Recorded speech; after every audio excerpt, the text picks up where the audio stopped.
వైఎస్ఆర్ చనిపోయిన తర్వాతన జగన్మోహన్ రెడ్డి అధికారంలోకి రావాలి అన్నటువంటి తపనతో కాంగ్రెస్తో విభేదించినటువంటి వాళ్ళలో తెలంగాణ ప్రాంతానికి సంబంధించి కొండా రాఘవరెడ్డి ఒకరు. సిన్సియర్గా పనిచేశాడు ఆయన.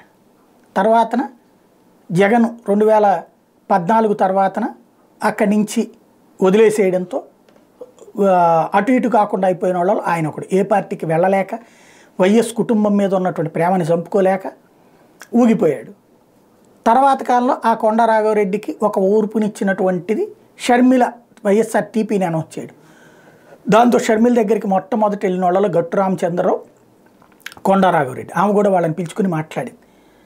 ఇప్పుడు వచ్చేటప్పటికి షర్మిల అన్న మీదనే పోరాటం చేస్తున్నటువంటి నేపథ్యంలో కొండా రాఘవరెడ్డి తెర మీదకి వచ్చారు. తాజాగా సంచలనాత్మకమైనటువంటి స్టేట్మెంట్లు ఇచ్చారు. మీరు ఎంతలా సొంత కుటుంబం మీద క్రూరమైన రాజకీయాలు చేస్తారనుకోలేదు షర్మిల గారు. కాళేశ్వరం ప్రాజెక్టు మీద కంప్లైంట్ ఇవ్వడానికి సిబిఐ దగ్గరికి వెళ్తే వాళ్ళ అపాయింట్మెంట్ కూడా ఇవ్వలేదు. వేరే వాళ్ళ ఫోన్ నుంచి నేను వివేకా కేసులో వాంగ్మూలం ఇవ్వడానికి వచ్చానని చెప్పి మెసేజ్ చేసింది షర్మిల. అసలు వివేకా కేసు తెర మీదకి తేవడానికి కారణం షర్మిలానే. వెనక చంద్రబాబు నాయుడు అనుకో ఉన్నారని నాకు ఎప్పుడో తెలుసు. వాళ్ళ కుటుంబ సభ్యులు చెప్పారు.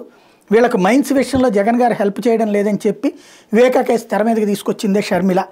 అంత క్రూరమైన మనస్తత్వం కలిగిన మనుషులు వీళ్ళు అంటూ కొండా రాఘవరెడ్డి స్టేట్మెంట్ అన్నది సంచలనం.